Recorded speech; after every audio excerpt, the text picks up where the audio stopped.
जैसा कि आप जानते हैं कि लेजेंडरी अदाकारा आयशा खान का कराची में इंतकाल हो गया और वो फ्लैट पर मुर्दा हालत में पाई गईं। आज उन्हीं का जनाजा भी अदा कर दिया गया, जिसके मनाजिर दिल दहला देने वाले और इंतहाई अफसोसनाक थे, जिसने हर दिल को रंज में मुब्तला कर दिया। आइए जानते हैं कि मशहूर व मारूफ अदाकारा की आखिरी रसूमात कैसे, कहां और कब अदा की गईं। इससे पहले अगर आप हमारे चैनल पर नए हैं तो चैनल को जरूर सब्सक्राइब कीजिए। आपको बताते चलें कि पाकिस्तान टेलीविजन की मारूफ अदाकारा आयशा खान को सखी हसन कब्रिस्तान में सुपुर्द खाक किया गया। तदफीन के मौके पर ना कोई साथी फनकार मौजूद था, ना कोई परिस्तार, यहाँ तक कि उनकी कब्र पर फूल भी नहीं चढ़ाए गए। नमाज जनाजा भी कब्रिस्तान ही की मस्जिद में अदा की गई, जिसमें सिर्फ चंद मकामी अफराद शरीक हुए। आयशा खान की मैयत ईदी सर्द खाने से उनके बेटे ने वसूल की, जहाँ से उनके जज्दे खाकी को सीधा सखी हसन कब्रिस्तान लाया गया। तदफीन उनके वालिद की कब्र के बराबर में की गई। अदाकारा के 3 बच्चे हैं, एक बेटी लंदन में, एक बेटा मलेशिया में, जबकि एक बेटा इस्लामाबाद में मुकीम है। वाज़ेह रहे कि गुज़श्ता रोज आयशा खान की लाश उनके घर से मिली थी, जो पुलिस के मुताबिक 1 हफ्ते से कमरे में बंद पड़ी थी। आयशा खान का शुमार उन अदाकाराओं में होता है जिन्होंने पीटीवी के सुनहरी दौर में अपनी अदाकारी के जौहर दिखाए।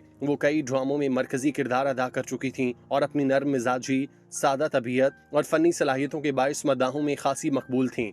लेकिन उनकी आखिरी रसूमात ने एक तल्ख सच्चाई को बेनकाब किया। शोहरत का अरूज वक्ती होता है और जब वक्त गुजर जाता है तो अक्सर फनकार तन्हाई और गुमनामी का शिकार हो जाते हैं। उनकी तदफीन में किसी भी मारूफ अदाकार या फनकार के शरीक ना होने से ये तासुर बनता है कि हम लोग समाजी तौर पर जल्द लोगों को भूल जाते हैं जिन्होंने हमें कभी खुशी, जज्बात और कहानियों से जोड़ा था। अफसोसनाक पहलू ये भी है कि उनकी लाश 1 हफ्ते तक घर में पड़ी रही, किसी को खबर ना हुई। ये सूरत हाल न सिर्फ खानदानी फासले की निशानदेही करती है बल्कि माशरती बेहिसी का भी वाज़ेह सबूत है। ये वाकया सिर्फ एक फनकारा की मौत नहीं बल्कि समाजी अलमिया है। आयशा खान ने जिस अंदाज में जिंदगी गुजारी और जिस खामोशी से दुनिया से रुखसत हुई, वो हमारे माशरती रवैयों और इनफरादी तरजीहात पर सवालिया निशान है। जब जिंदा थे तो चर्चे थे, आज खामोशी है। शायद हमें अब इन लोगों के बारे में संजीदगी से सोचने की जरूरत है, जो हमारे तफरीही विरसे का हिस्सा रहे मगर अपनी आखिरी सांसों में बिल्कुल अकेले रह गए। वक्त का पहिया रुकता नहीं, लेकिन बाज लम्हात ऐसे होते हैं जो वक्त की रफ्तार को लम्हा भर के लिए साकत कर देते हैं।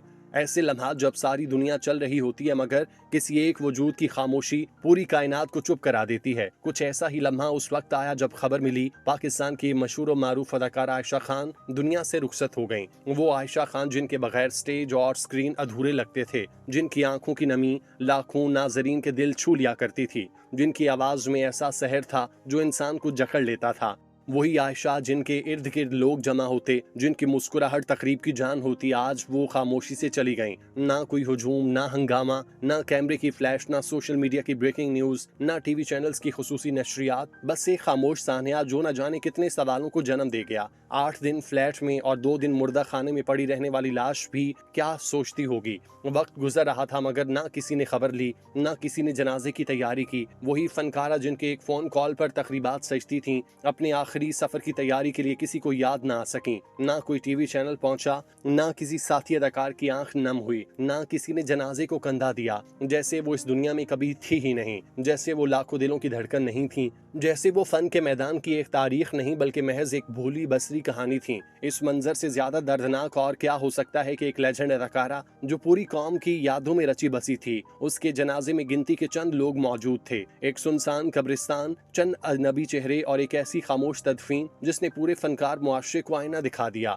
कब्र के आसपास की हवा जैसे खुद मातम कर रही थी और हर दरख्त की शाख जैसे सवाल बनकर फजा में मुअल्लक थी। कहाँ हैं वो लोग जो उनके फन पर वाह वाह करते थे? और कहानी यहीं खत्म नहीं हुई। ये दुख उस वक्त शदीद तर हो गया जब पता चला कि उनके अपने बच्चे भी तदफीन पर ताखीर से पहुंचे। वो माँ जो जिंदगी भर उनके लिए रातों को जागी, जिसने अपने करियर के रूज पर भी उनके लिए कुर्बानियां दी, जो तन्हाई में भी बच्चों के मुस्तकबिल की दुआएं करती रही, वो माँ अपनी ही मौत पर तन्हा पड़ी थी। तदफीन इसलिए रुकी कि जिन्हें सबसे पहले आना था वही सबसे बाद में पहुंचे। माँ की मोहब्बत जिसकी कोई मिसाल नहीं, उसे उस बेहिसी का जवाब न मिला, उसकी तदफीन भी वक्त पर न हो सकी। इस पूरे वाक़े ने सिर्फ एक फर्द की मौत को जाहिर नहीं किया बल्कि ये हमारे समाज की इज्तिमाई बेहिसी, फनकार बरादरी की खुदगर्जी, मीडिया की दोरुखी और खानदानी निज़ाम के बिगाड़ का एक आईना बन गया। एक ऐसी औरत जो अपनी जवानी, मेहनत और अपनी उम्र सर्फ करके कौम को तफरीह, जज्बात और शऊर देती रही, उसके जाने के बाद सिर्फ खामोशी उसकी वारिस ठहरी। क्या यही अंजाम होता है उन लोगों का जो अपनी जिंदगी दूसरों को खुश करने में गुजार देते हैं? क्या ये वो मुआशरा है जो अपने हीरोज को सिर्फ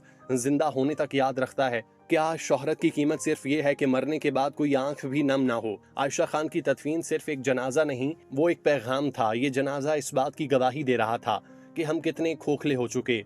हम फनकारों से तब तक मोहब्बत करते हैं जब तक वो हमारे लिए नफा बख्श होते हैं। जब वो बीमार हों, तन्हा हों या मट्टी में मिल जाएं, हम उन्हें फरामोश कर देते हैं। आयशा खान अब इस दुनिया में नहीं रहीं, लेकिन उनकी तन्हा तदफीन हम सब से ये सवाल ज़रूर करती है, क्या हम वाकई एक जिंदा मुआशरा हैं या सिर्फ एक तमाशाई हजूम जो तालियों में तो जीता है मगर जनाजों में खामोश रहता है। आयशा खान 22 नवंबर 1948 को कराची के एक बाइज्जत घराने में पैदा हुई। आयशा खान ने ऐसे वक्त में फनूनी लतीफ़ा की दुनिया में कदम रखा जब खवातीन के लिए इस शोबे में दाखिला खासा मुश्किल और नापसंदीदा समझा जाता, मगर उनकी मेहनत, वकार, सलीका और गैर मामूली फनकाराना सलाहियतों ने उन्हें वो इज्जत दी जो बहुत कम फनकारों को नसीब होती है। उनके वालिद रियासतुल्लाह खान 1960 की दिहाई में कराची पुलिस में सुप्रिटेंडेंट के ओहदे पर फाइज रहे, जो उनके घराने के बासर पस मंजर की निशानदही करता है। उनकी बहन खालिदा रियासत भी एक मुमताज फनकारा थी जिन्होंने अपने वक्त में कई मकबूल किरदार अदा किए। यूं आयशा खान एक ऐसे घराने से ताल्लुक रखती थी जहाँ तालीम, वकार और तख्लीक का इम्तजाज था। आयशा ने जामिया कराची से अपनी तालीम मुकम्मल की और तालीम के बाद रेडियो पाकिस्तान से मुंसलिक हुई, जहां से उनके फ़नी सफ़र का बाकायदा आगाज हुआ। रेडियो पर उनकी आवाज़, अदायगी और मुकालमे कहने का अंदाज सुनने वालों को मुतासिर करने लगा। जब 1964 में पाकिस्तान टेलीविज़न का आगाज हुआ तो आयशा उन अव्वलीन फनकारों में थीं जिन्होंने इस इदारे को अपने फन से जिंदगी बख्शी। उनका पहला टीवी ड्रामा उनके करियर के लिए संग मील साबित हुआ। इब्तदाई तौर पर वो अपना पैदाइशी नाम आयशा रियासत इस्तेमाल करती रहीं, लेकिन शादी के बाद उन्होंने आयशा खान के नाम से टीवी इंडस्ट्री में अपनी पहचान बनाई। उनकी शख्सियत, अंदाज़े गुफ्तगू और मुकालमों की अदायगी में एक ऐसा तासुर था जो सामीन और नाजरीन को जज्बाती तौर पर अपनी गिरफ्त में ले लेता था। उनका शुमार उन अदाकाराओं में होता जिन्होंने यकसा महारत से तंजो मज़ा, संजीदा, जज्बाती और पेचीदा किरदार निभाए। उनकी अदाकारी की सबसे बड़ी खूबी ये थी कि वो हर किरदार को अपना बना लेती, चाहे वो किसी माँ का साबिर चेहरा हो, किसी खाला या नानी का अंदाज या किसी तेजो तरार सास का बोलता चेहरा। उनके मशहूर ड्रामों में अफशां अरूसा, फैमिली 93, मेहंदी, नकाब जन, भरोसा प्यार तेरा और बसाते दिल शामिल हैं। उनके किरदारों में अक्सर एक उदास माजी की खुशबू से जुड़ा हुआ सच बोलता नजर आता, जैसे उन्होंने अपनी बावकार और मधुम आवाज से हमेशा हकीकी बनाया। उनकी जोड़ी काजी वाजिद के साथ कई ड्रामों में बनाई गई जो नाजरीन की जानिब से बेहद पसंद की गई। दोनों फनकारों की केमिस्ट्री, मुकालमों का तासुर और अदाकारी की रवानी ने हर किरदार को अमर कर दिया।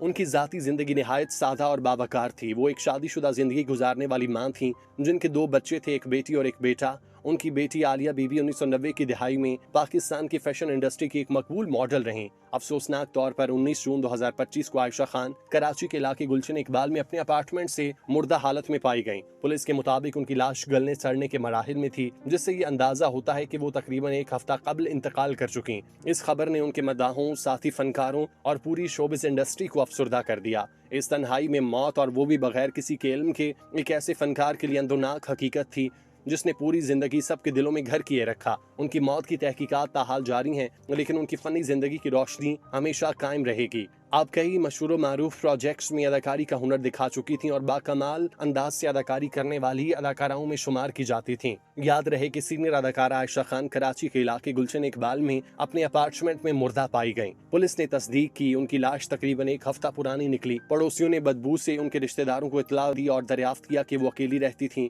उनकी लाश को जिना अस्पताल से सोहराब गोठ में ईदी मुर्दा खाने पहुंचाया गया। इससे कबल उनकी सहेली तहमीना खालिद ने आयशा खान के इंतकाल की तस्दीक करते हुए कहा था उनका इंतकाल 5 रोज कबल हुआ था, लेकिन अलमिया देखिए कि तदफीन का मंजर बिल्कुल खामोश रहा। किसी अदाकार ने शिरकत न की, किसी ने उनके बच्चों से राब्ता न किया, किसी ने उनकी मगफिरत की दुआ भी न की हो। खुदा रहम फरमाए हमारी हालत पर। आज हम उनकी याद में सर झुकाए हैं, दिल से दुआ करते हैं अल्लाह आयशा खान को जन्नतुल फिरदौस में आला मकाम अता फरमाए। आमीन।